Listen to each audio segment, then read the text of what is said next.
40 লাখের বেশি case check বাউন্সের pending রয়েছে। এর ক্ষেত্রে 90% কেসগুলি হচ্ছে মিথ্যা। সেরকম অবস্থায় আপনি কি করবেন? যদি মিথ্যা মামলা হয়, তাহলে মিথ্যা মামলার ক্ষেত্রে আপনাকে 3টে জিনিস মেনটেন করতে হবে।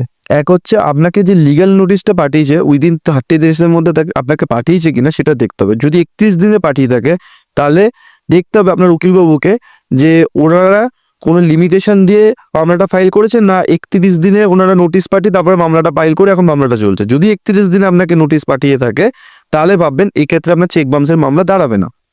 দ্বিতীয়ত হচ্ছে আপনাকে ডিসচার্জ অ্যান্ড লাইবিলিটিটা প্রমাণ করতে হবে। ডিসচার্জ অ্যান্ড লাইবিলিটি মানে হচ্ছে যে আপনি টাকাটা পুরো শোধই করে দিয়েছেন, তারপর আপনি 5 লাখ টাকায় নিতে সেই জায়গায় আপনাকে 50 লাখ টাকায় বসিয়ে আপনাকে হেনস্থা করা হচ্ছে, এটাকে প্রমাণ করতে হবে। এছাড়াও লিগালি এনফোর্সেবল ডেপ্টকে আপনাকে প্রমাণ করতে হবে। লিগালি এনফোর্সেবল ডেপ্ট মানে এই যে আমি ডেপ্টটা নিয়েছি, মানে এই লোনটা আমি নিয়েছি সেটা লিগালি ইনভ্যালিড। যেমটা একটা উদাহরণ দিয়ে বলি, আপনি যদি 5 লাখ টাকা লোন নেন তারপর আপনাকে ফাঁসানোর জন্য ব্যাংক থেকে 50 লাখ টাকা লিখে দেয়, তাহলে ওখানে প্রমাণ করতে হবে আপনাকে এই লোকটা যে 50 লাখ টাকা আমাকে দিয়েছে সেটা তাহলে ক্যাশ ট্রানজ্যাকশন হতে পারে। ক্যাশ ট্রানজ্যাকশন 2 লাখ টাকার উপরে হতে পারবে না। আর যদি বলেন না আমি মিনি ওকেশনে মিনিভাবে অন্যান্যভাবে দিয়েছি, তাহলে নিশ্চয়ই ওনার কাছে কোনো রকম ফোনপে রেকর্ড বা কোনো ব্যাংকের স্টেটমেন্ট থাকবে যাতে এতগুলো টাকা আমাকে পাঠিয়েছে।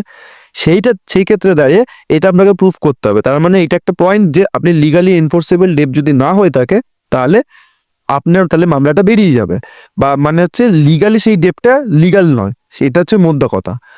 থার্ড পয়েন্ট হচ্ছে যে লোকটা ধরুন 50 লাখ টাকা লিখেছে তাতে 50 লাখ টাকা দেওয়ার ক্ষমতা নেই, সেটাকে আপনাকে বোঝাতে হবে যে তো ক্যাপাসিটিই নেই। তাহলে ক্যাপাসিটিটাকে আপনি প্রমাণ করবেন কি করে? সেটা ওনার আইটি ফাইলটাকে দেখবেন কোর্টে জমা দিয়েছেন কিনা। এইগুলো কিন্তু ক্রস এক্সামিনেশনে কোশ্চেনগুলো করা কিন্তু খুবই বাঞ্ছনীয় বলতে পারেন, খুবই ইম্পর্টেন্ট বলতে পারেন। এই কোশ্চেনগুলো বা এই গ্রাউন্ডের উপরে যদি আপনার উকিলবাবু চেক বাউন্সের মামলা লড়ে তাহলে আপনি নিশ্চিত মামলাটা জিতবে। কিন্তু এর বাইরে শুধু যদি ডিসচার্জ অ্যান্ড লাইবিলিটি আপনি টাকাটা দিয়েছেন, অনেক ক্ষেত্রে কি হয় মানুষ 90% টাকা শোধ করে দেওয়ার পরও তাকে করে, তাহলে তার 10% টাকাটা বাকি আছে, তারপরও তাকে 10% টাকাটাও দিতে হয় না। কি কারণে? এই লিগালি এনফোর্সেবল ডেপ্ট, ক্যাপাসিটি অফ লোন, সেই ডেপটা প্রকৃতভাবে দেওয়া হয়েছে কিনা, সেই ডেপটা কিরকম দেওয়া হয়েছে, এই সমস্তর উপর ভিত্তি করে কিন্তু চেক বাউন্সের মামলাটা চলে। চেক বাউন্সের মামলা হচ্ছে প্রচন্ড টেকনিক্যাল মামলা। তাই জন্য একটা কথা হলো টেকনিক্যাল এটাকে হ্যান্ডেল করবেন।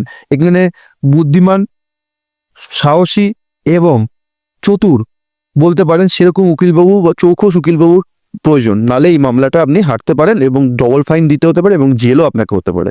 তাই নমস্কার বন্ধুরা, সাবধানে থাকবেন, ভালো থাকবেন, সুস্থ থাকবেন এবং আইনটাকে জানুন এবং আইনটাকে শিখুন, নিজে নিজের আইনজীবী হন।